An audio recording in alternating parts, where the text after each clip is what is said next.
Cette journée, c'est l'aboutissement d'une phase de travail que nous avons lancée au Conseil économique de concertation avec les citoyens dans le cadre de la préparation de l'avis sur le parasport. Il y a eu 30 000 contributions et puis aujourd'hui on a réuni 40 personnes qui viennent d'univers différents, des personnes en situation de handicap, des personnes valides, des encadrants du monde sportif pour les réunir autour du développement de la pratique pour toutes et tous.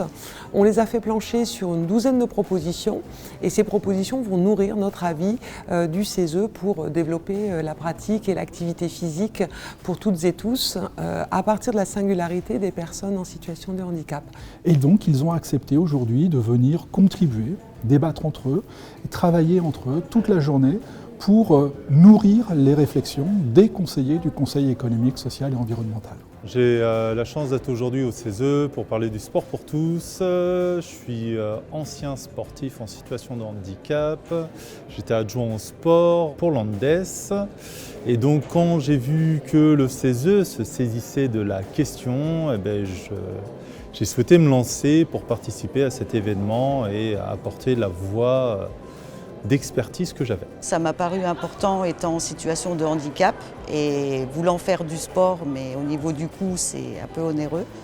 Donc je trouvais utile qu'en tant que citoyenne, je vienne délibérer sur ce sujet. Je ne savais pas qu'il y avait des consultations qui étaient aussi fréquentes. Moi, j'ai vu cette consultation sur le site de l'équipe. J'ai cliqué, je suis allé en ligne sur le site du CESE, j'ai participé et on m'a dit, voilà, votre avis nous intéresse, venez nous voir. Moi, je ne suis pas pratiquant sportif, je ne suis pas dans un club.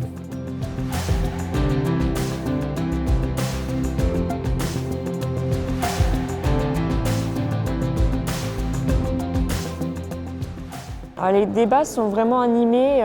Je trouve que c'est vraiment important qu'il y ait une hétérogénéité de profils pour pouvoir parler de ces questions et entreprendre des moyens d'action concrets. Il y a de l'amélioration depuis quelques années. Je pense que les Jeux olympiques et paralympiques vont être vraiment un levier.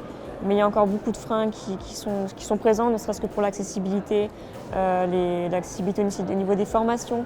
Et on espère qu'aujourd'hui, ça va être une journée qui va permettre de pouvoir enrayer tout ça et de lancer une dynamique positive. On a aussi bien des personnes en situation de handicap ou pas. On a des pratiquants et des non-pratiquants. On a des personnes qui sont dans des clubs directement. Donc ça permet vraiment d'avoir une sensibilité totale et surtout d'avoir des remontées de terrain qui sont très importantes. Ça permet d'avoir des idées très précises sur qu'est-ce qu'on veut pour demain pour le sport pour tous. Nous avons parlé de tout ce qu'il fallait mettre en œuvre pour avoir accès au sport. Et donc on a pris quelques petites résolutions du genre qu'il faut mutualiser tous les territoires et tous les professionnels pour trouver des solutions, surtout dans les territoires ruraux où on a un problème de transport, d'accès et surtout un problème d'information sur les lieux et tout ce qui existe dans les communautés de communes ou dans les régions. Quand le fauteuil est arrivé, là, mon pote, c'est plus possible de faire de sport. Voilà. Financièrement. Depuis que je suis en fauteuil, ma santé se dégrade. Là, je disais, mais pourquoi vous ne voulez pas m'aider à acquérir le matériel? Non, c'est un luxe, madame, c'est pas indispensable à votre vie. Donc, le sport, non, ce n'est pas un droit fondamental en France. Et là, il faudrait peut-être agir là-dessus. Le sport, pour moi, devrait être inscrit dans la loi. Le sport est vital pour la santé, pour tous.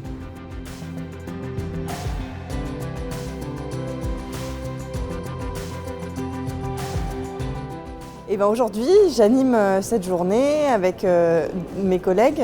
Donc, il y avait un temps d'échauffement avec un quiz ce matin pour mettre un peu tout le monde en jambes. Là, on a eu un premier tournoi des propositions ce matin. On a une deuxième étape cet après-midi. Là, on est sur le temps du déjeuner, donc c'est la mi-temps. Et ce soir, on aura les étirements. Voilà, on a souhaité aussi pouvoir montrer qu'on n'est pas obligé forcément de faire de la concertation de façon toujours classique, mais que associer les citoyens, c'est aussi essayer d'être créatif dans la manière dont on organise le travail. C'est une ambiance formidable. C'est d'abord des gens qui travaillent, qui sont extrêmement impliqués, extrêmement engagés, qui sont venus, qui ont préparé, qui ont participé. Une ambiance très détendue. C'est-à-dire que les gens ne s'invectivent pas, ils sont dans la co-construction et on monte en capacité, on monte en qualité dans les propositions grâce à la contribution des uns et des autres. Cette consultation du CESE J'espère qu'elle va être efficace parce qu'on a dit beaucoup de choses, on a proposé beaucoup de choses. Quand on verra les applications, s'il y a des propositions de loi, ce genre de choses, voilà, je serai content d'avoir participé à ça. Franchement, une très belle journée, je dirais, une très belle rencontre autour de la table. C'est très intéressant. On a vraiment des gens qui ont envie d'être là et qui se sentent épanouis, on va dire, dans la démarche du CESE. On sent qu'il y a vraiment une volonté là d'y aller. On a envie de voir vraiment ce que ça va donner parce que c'est impactant. Les mots sont impactants en tout cas. Cette maison, c'est celle du débat civique, du débat civil permanent, mais c'est aussi celle où les citoyens peuvent venir s'exprimer, contribuer, être entendus.